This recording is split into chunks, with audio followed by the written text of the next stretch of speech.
Petit instant QLF, petit rappel bien sûr, même si vous connaissez ici pour la plupart. Oli les amis. Donc les gars, pour ceux qui connaissent pas Oli, ils font des boissons. Donc il y a de l'ice tea, voilà, sans sucre. Il y a des boissons énergisantes comme je vous ai montré. Et il y a aussi les Hydration les gars, pour le sport, la récupération, etc. C'est top. Oli, vous connaissez pour la plupart ceux qui viennent sur mes lives. Et il y en a, bah vous le savez, ils sponsorisent pas mal de streamers. Il y a 5€ les gars de réduction avec le code SEBRU5. Vous connaissez, donc sur votre première commande, SEBRU5. Et sinon, t'as moins 10% sur le panier, quoi, habituel le reste du temps, avec le code SEBRU. SEBRU5, c'est pour la première commande, et le SEBRU tout court, c'est moins 10%. Et pour ceux, les gars, comme d'hab, je vous recommande à chaque fois, pour ceux que ça intéresse et qui veulent tester, t'as des packs découvertes comme ça, où en fait, t'as des mélanges de goût. Donc, voilà, mélange d'Ice Tea, Hydration ou Energy, et tu peux même mélanger, il y en a qui font mélange d'Ice Tea, Hydration, etc., tout réuni, donc ça te permet de tester tous les différents trucs. Moi, comme je vous le dis à chaque fois, c'est plus les Ice Tea que je kiffe. Bon, après, Hydration aussi, c'est pas mal, j'aime bien. Et du coup, t'as aussi catégorie best-seller, bon, c'est des classiques, voilà. Et en sachant que les gars, t'as beaucoup de portions, et même dans une boîte, etc.,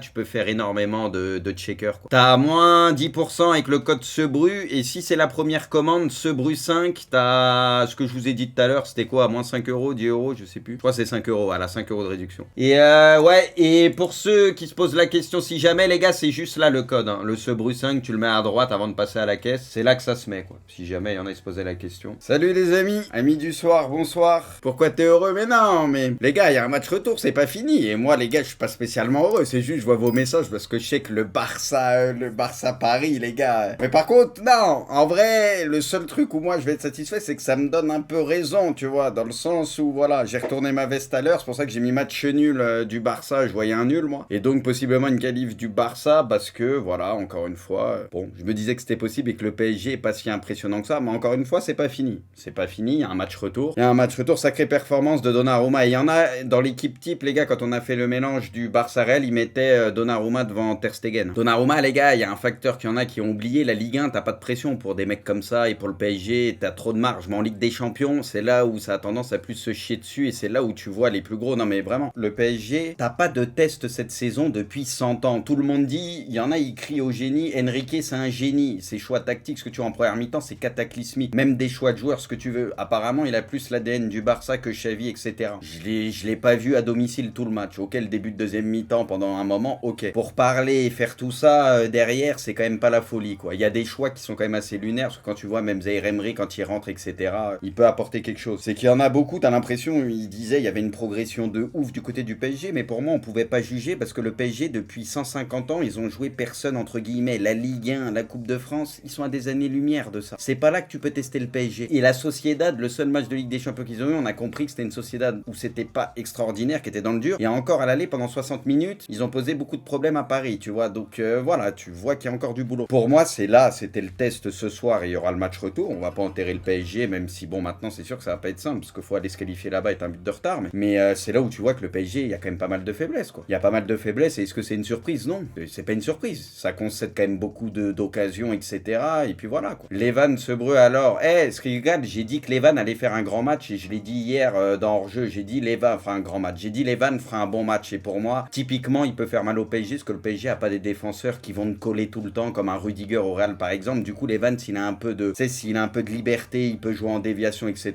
Il va faire ses choses. Il a fait son match. Mais comment ça, il est pas ouf? Levan ce soir, il est précieux, les gars. Vous avez la mémoire courte sur le premier but. C'est qui fait le décalage sur Yamal et qui va devant Donnarumma, etc. Et sur son jeu de déviation, il fait son match, les gars. Il est précieux. Vous êtes tarés. Bon, t'as Rafinha qui en ce moment et ce soir, c'est n'importe quoi, Rafinha, parce que la passe de Pedri, elle est extraordinaire. Mais quand le ballon, il vient de derrière, tu vois, elle est pas évident à toucher. Franchement, Rafinha, ce soir, le match qu'il te fait, les diffs qu'il te fait, c'est n'importe quoi. L'entrée de Pedri, bah, de toute façon, c'est pour ça que j'ai tweeté ça. T'as Pedri, il rentre, il te met un caviar direct. T'as Christensen, il rentre, il te met un but, tu vois. C'est, voilà, bon, les mecs qui rentrent au bon moment, c'est comme ça, c'est une histoire de moment. T'as Dembélé qui fait le poteau aussi juste avant. Le meilleur, les gars, le meilleur du PSG, pour moi, il n'y a pas photo, c'est Vitinha et de loin. Il fait tout. Il fait tout. Les passes, c'est lui qui donne à Barcola, c'est lui qui donne à Dembélé, c'est lui qui va marquer, c'est lui ceci, c'est lui cela.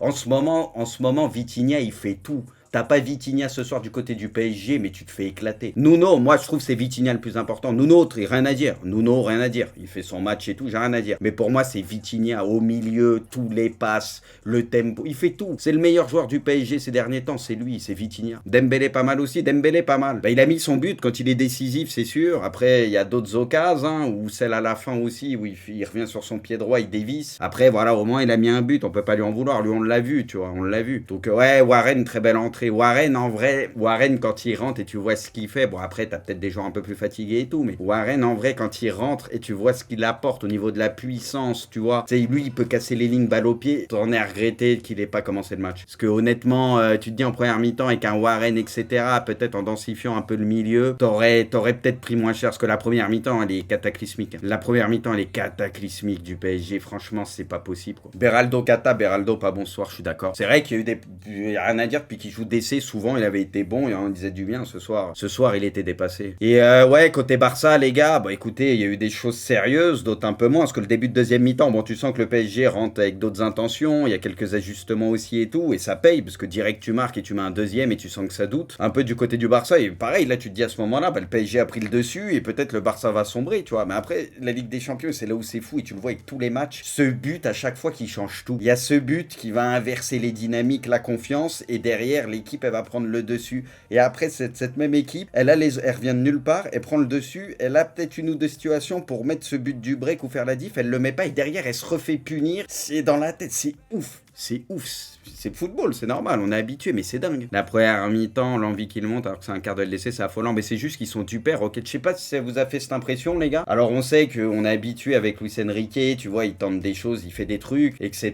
Bon, pas de souci. Mais j'ai l'impression qu'en première mi-temps, tu voyais des fois, quand au large et tout, tu voyais les joueurs, j'avais l'impression les mecs étaient du père complet. Il y en a plein, t'as l'impression, il y a des joueurs, des fois, ils savaient même pas ce qu'ils devaient faire, comment ils devaient se placer, ils étaient du père, les mecs. Il y avait pas de lien, rien, les mecs, j'ai l'impression qu'ils savaient pas quoi faire en fait. Ils étaient du père. Après, tu sens qu'il y a des ajustements et tout, comme j'ai dit à la mi-temps, et du coup, le début de deuxième mi-temps était bon, tu vois. C'est pas. Ouais, Asensio, ça a été dur. Ouais. Asensio, ça a été dur. Mais parce que les mecs aussi, ils sont baladés, tu sais, ils jouent des rôles des fois, des trucs, ou je sais pas, mais tu sentais qu'il y avait un truc qui allait pas en tout cas. Pourquoi Enrique a dû leur donner écoute. Franchement, je sais pas. Moi, Enrique, les gars, je sais qu'il y en a beaucoup qui l'adorent ici. Moi, je suis pas fan. Je parle même pas que du côté foot, je parle de sa personnalité, tu vois, ce qu'il a dit sur Xavi, etc.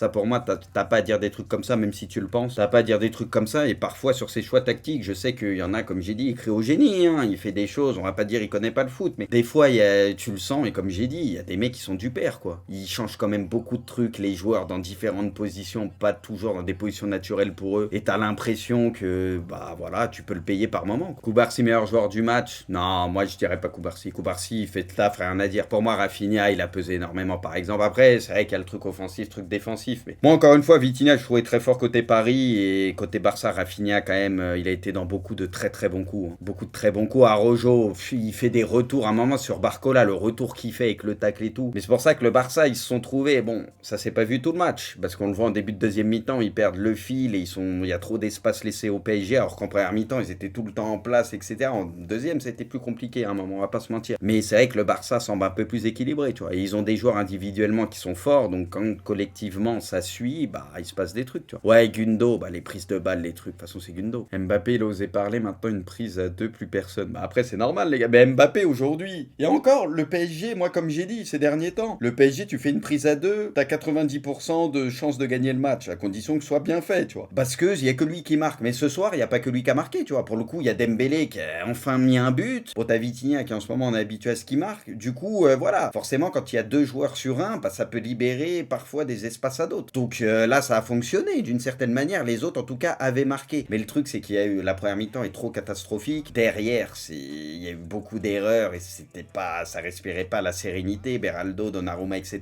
Il y a eu des trucs, donc forcément, bah tu vas manger des buts. Mais en soi, ils avaient mis 2 buts, etc.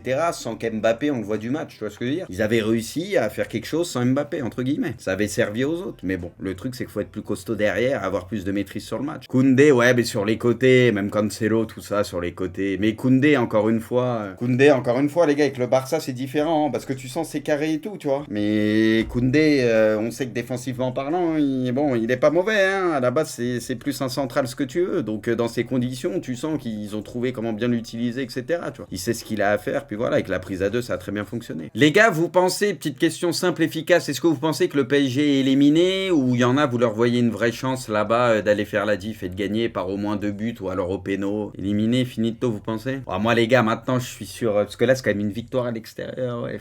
Moi, je dirais, les gars, on est sur du... Si je dois donner un pourcentage maintenant, je dirais on est sur du 75-25, un truc comme ça. Parce que t'as quand même un but d'avance et tu reçois le retour. Enfin, t'as double avantage. Vas-y, je dirais 75-25 pour le Barça. Mais donc, pas complètement éliminé, quoi. Mais ça va être compliqué. T'es dur. Les gars, les matchs retour à domicile en Ligue des Champions, souvent, ça a son importance. Là, en plus, t'as un but d'avance, les gars. C'est pas rien. Ça fait, pour moi, ça fait un double très très gros avantage quand même. À t'entendre parler, le Barça, il y a injouable. Faut attendre le retour. Attention. Ah non, mais c'est bien ça le problème, Darkness. C'est que le Barça est pas injouable, mais le Barça est venu gagner 3-2. Mais non, je suis d'accord avec vous, c'est pas fini, c'est pas fini. Le Barça, ça se trouve, à faire des erreurs au retour et le PSG va en profiter. Ils peuvent revenir. C'est pas fini. Ils ont pris un bon ascendant, mais c'est pas fini. Bon, la compo, on en a parlé, les gars. Bon, moi, il y a des choix pas fans, hein, encore une fois. Hein. Moi, Zaïre Emery, je le mets tous les jours. Asensio, j'aurais pas mis non plus. Je pense pas. Mais encore, en fait, c'est surtout Zaïre Emery, quoi. Pour moi, t'es obligé de le mettre. Que tu tentes Asensio, tu te rends compte, allez, ça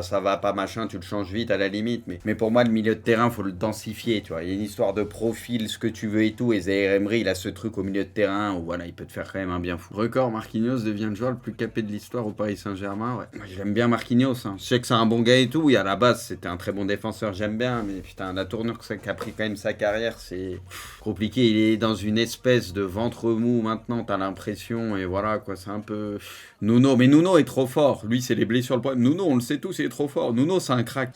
Pour moi, et voilà, c'est acté. Enfin, en tout cas, quand il est en bonne santé, c'est un des meilleurs au monde à son poste. Il est trop fort, Nuno. S'il peut enchaîner maintenant des saisons complètes sans se péter, il va encore step up et ça va être n'importe quoi. Nuno est trop fort. Techniquement, physiquement, c'est une bête et tout. C'est but de Rafinha. C'est Lewandowski qui fait le boulot, les gars, aussi, qui revient vers l'axe et qui lance Yamal. Lewandowski fait bien le taf et c'est lui qui coupe, qui gêne Donnarumma. Bon, Donnarumma, ça vaut ce que ça vaut sur l'occasion, hein. Il peut peut-être faire mieux. Et puis bon, Rafinha derrière, en plus, il finit pied droit, il la met bien. But de Dembélé. Dembélé, le but est beau. Pour le coup, voilà, sa finition, on la connaît, mais là, l'enchaînement, il se précipite pas. Il met une mine, en plus, il glisse un peu. Mais la frappe qu'il met, il te met une mine. Déjà, vous, le but, il est beau. But de Vitinha. Bon, Vitinha, tranquille. De toute façon, en ce moment, il met toujours son but par match, quoi, on a l'habitude. Tu vois, quand on parle de joueurs plus au PSG, pour moi, il n'y en a pas 150. Aujourd'hui, il n'y a pas énormément de joueurs très fort, je trouve, au PSG. Quand je dis très fort, c'est top.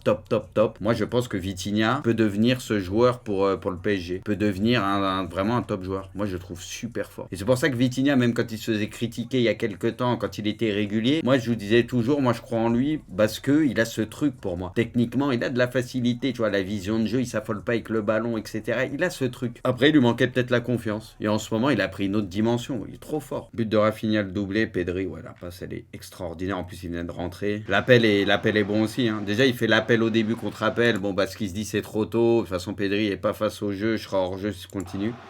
Et après, il refait le même appel. Et tu vois, par contre, c'est pas normal. Là, tu vois, c'est pas normal. Nuno, il peut le suivre un peu avant. Mais il est un peu loin. Mais c'est pas normal que dans l'axe, ça souffle comme ça, tu vois. C'est pas normal qu'il y en ait pas un qui soit dessus qui suit, quoi. Franchement, ces frappes-là, ces reprises, quand elles viennent comme ça dans le dos, c'est tellement dur à prendre. C'est tellement dur à prendre. Ou non, le poteau de Dembélé. Et en plus, le poteau, il a de la marge, t'as l'impression, Dembélé. Genre, il aurait pu la mettre petit filet tranquille. Ter Stegen n'est pas dessus. Je pense qu'il avait de la marge. Mais bon, vas-y, on va pas lui reprocher. Hein. Il a mis son but. Là, s'il met ce poteau-là, but de Christensen. Bon, sur le corner. Hein. Ouais, lui, pareil, qui venait de rentrer dans Donnarumma, qui ne sort pas de sa ligne et qui est... Ouais, mais bon, encore une fois. Première défaite du PSG depuis 27 matchs. Les Parisiens n'avaient plus perdu depuis 5 mois. Ils avaient joué qui, entre-temps? La dernière fois qu'ils ont joué une bonne équipe, c'était Milan. Et encore, Milan, c'est pas la meilleure équipe d'Europe. C'était Milan, ils avaient perdu. Mais non, mais c'est vrai, les gars. Non, mais c'est vrai. C'est même pas pour tailler le PSG. C'est que le PSG est bien trop au-dessus de la Ligue 1. Donc, même avec un PSG qui est pas extraordinaire, ça va rouler sur la Ligue 1 d'une manière ou d'une autre. Tu peux pas te rendre compte du niveau de cette équipe. C'est tout. L'Atlético sauve Dortmund et prend un avantage pour la qualif en demi-finale. Pas un gros avantage. Hein. Victoire 2-1 à domicile contre les Allemands Rodrigo de Paul, Nino et Haller. Le BVB, l'ambiance, ça va être folle. Hein. Ça méritait le nul, carrément. Vraiment, pour ceux qu'on vu. Ouais, donc, Dortmund aurait pu peux-tu aller prendre le nul là-bas? Ouais, donc ouais, ça va être compliqué, parce que l'Atlético là-bas, faut y aller. Bon, il y a le Barça qui a gagné ces derniers temps 3-0, mais on l'avait vu le retour contre l'Inter et tout, l'Atlético, c'est quand même compliqué. Si Dortmund a fait un match sérieux là-bas, ouais. Bon, après, t'as une équipe qui a fait match nul, au Real, hein, voilà, où quasi tout le monde perdrait là-bas, voire tout le monde, peut-être à part City, et t'as une équipe qui a perdu à domicile contre le Barça. Ça fait quand même une sacrée différence pour moi. Ça fait une sacrée différence. Haaland, encore une fois, même si sur le match, tu le vois pas, il s'est fait bouffer par Rudiger, ce que tu veux, c'est une présence et il libère des espaces pour les autres. Mbappé aussi, d'une certaine manière, avec la prise à 2 ce soir, ce que tu veux et tout, mais bon, le fait est que le résultat est bon pour City, il est mauvais pour le PSG. Ça, c'est les notes des gens. De Beraldo a pas été bon, Donnarumma a pas été bon. Marquis Hernandez, Nuno, je suis d'accord. Vitinha. Ouais, pour moi, Vitinha, Nuno, c'est les deux meilleurs, donc je suis assez d'accord, on va dire, sur ça avec les gens. Dembélé, 6, ok. Dembélé, il a fait un bon match aussi, il a pesé, c'est lui qui a les occasions. En vrai, ça va, les notes, il n'y a pas de grosse dinguerie, je trouve. Ça me semble plutôt cohérent. Enfin, les 3 meilleurs joueurs, clairement, on est d'accord déjà.